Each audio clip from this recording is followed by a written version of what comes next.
मैं यहाँ कैसरपुर जनता से एक ही अपील करूँगा कि बदलाव की तरफ ध्यान दीजिए। बदलाव बहुत ज़रूरी है। हमने सभी पार्टी को देख लिया है, एक बार जनस्वराज को भी मौका देना चाहिए। चुनाव बहुत करीब आ गया है, जन स्वराज के आप दावेदार हैं, कैसी तैयारी चल रही है? अभी पार्टी ने जो भी निर्देश दिया है उसके हिसाब से 5 बड़ा सभा कराने के लिए पार्टी ने बोला, जो 1-1 हज़ार प्लस आदमी होने चाहिए ऐसे। तो उसमें मैंने 3 सभा अभी तक कंप्लीट कर लिया है, 2 और कराना बाकी है मेरा, जो आज भी हो सकता है बड़ा सभा हो जाएगा। हसनपुर विधानसभा का आपने भ्रमण किया, क्या क्या कमी लगा आपको?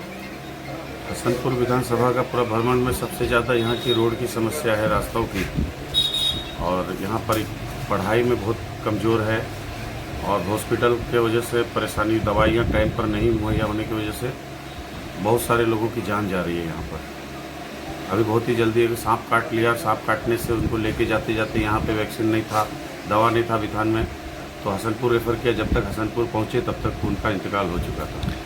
क्या हॉस्पिटल नहीं है या दवा उपलब्ध नहीं? हॉस्पिटल है सरकारी, लेकिन दवा का कुछ अता पता नहीं है। यहाँ के सभी ग्रामीणों का हमेशा का कहना है कि जब भी हम जाते हैं कोई दवा हमें मिलता नहीं है, और छोटा सा भी कुछ प्रॉब्लम रहेगा सीधा रिफ़र कर देते हैं, जाइए समस्तीपुर, जाइए पटना। इस डर से आदमी लोकल में अपना प्राइवेट में इलाज करा लेते हैं मजबूरी में। चुनने का मतलब ये था मेरा कि मैंने देखा प्रशांत किशोर जी का जो भाषण देखा, पहले उनका कहना जो सुना, और उनके 10 साल के पिछले कामों को जो मैंने देखा, 10 साल जिस भी पार्टी के लिए उन्होंने काम किया वो उन्होंने हर पार्टी को जितवाया। तो मैंने सोचा कि इस बार अगर वो बिहार के बारे में सोच रहे, बिहार के युवाओं के बारे में सोच रहे, तो मैंने भी सोचा क्यों ना मैं भी इनके साथ जुड़ जाऊं और हाथ इनका मजबूत करूं। इसलिए आप जुड़े? जी, इसलिए आप जुड़े हैं? जी, इसलिए जुड़ा मैं। तो आपकी जो अभी चुनावी टक्कर होगी, ये मुस्लिम और यादव की बेल्ट है। यहाँ एक आरजेडी का गढ़ माना जाता है, तो फिर आप क्या लगता है कि चुनावी टक्कर आपका कैसा रहेगा? जो हम यहाँ के सभी मुसलमान भाइयों से मैं गुजारिश करना चाहूँगा कि अगर मैं सही रास्ते पर हूँ तो आप लोग मेरा साथ दीजिए, और अगर पिछली जो भी पार्टियों ने जो आपके साथ में सुलूक किया है उसको याद रखते हुए मैं जिस पार्टी के साथ जुड़ा हूँ उस पार्टी का सपोर्ट करके उसको आगे बढ़ाने की कोशिश किया जाए। अभी इससे पहले हसनपुर विधानसभा में तेज प्रताप यादव यहाँ के मंत्री विधायक थे, क्या उन्होंने यहाँ हसनपुर विधानसभा का विकास नहीं किया? मेरे जानकारी के हिसाब से तो मैंने ज़्यादा कुछ विकास में मैंने नहीं देखा। सड़क वगैरह बहुत ज़्यादा ख़राब है। अब जैसे वो मंत्री थे, पर्यावरण मंत्री थे, तो उनका काम था कि मंत्री के पद रहते हुए यहाँ पर रोड, रास्ता या जो भी कुछ उनके फंड से आता है उसमें मदद करके लोगों का फ़ायदा किया जाता है। लेकिन साहब जब से जीत के गए कभी दोबारा वापस यहाँ नज़र तो हम लोगों को नहीं है। जाति इफेक्ट भी रहेगा क्या यहाँ?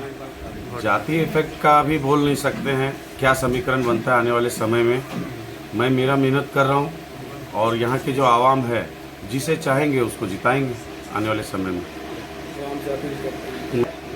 कि सबसे बड़ी मुद्दा है वो क्या है? ये एक जटिल मुद्दा है।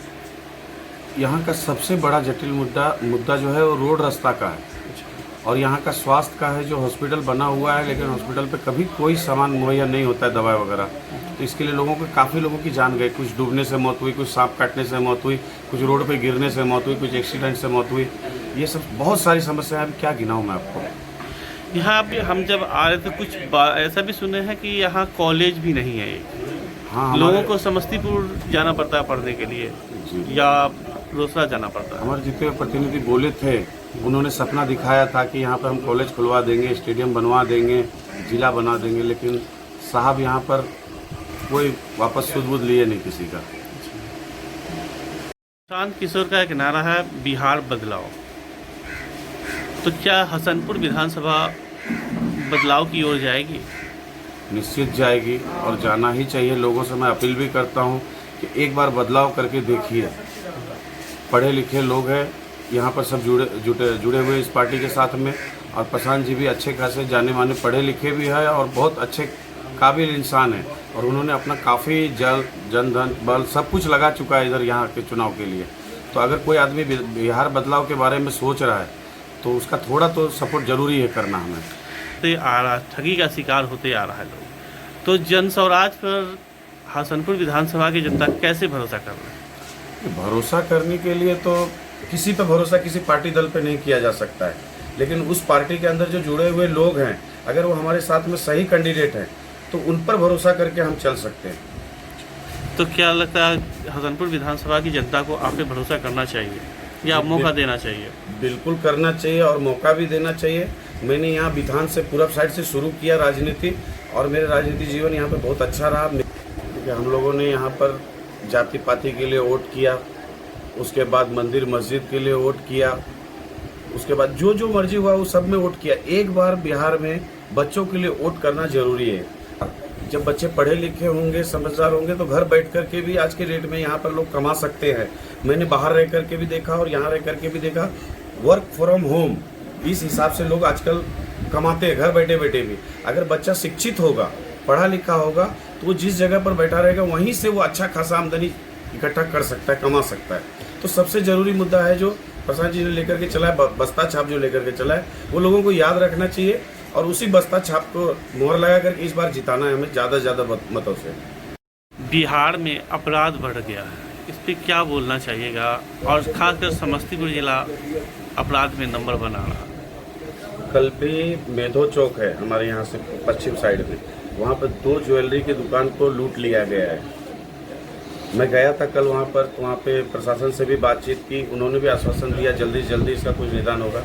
लेकिन मेरा प्रशासन से बहुत हाथ जोड़ के विनती है कि हो सके उतना नाइट में ज़्यादा से ज़्यादा गश्ती बढ़ा दी जाए, जिससे गलत लोगों का आवागमन कम हो जाए यहाँ पर। तो अपराध बढ़ रहा है, तो इस पर किसकी नज़र होनी चाहिए?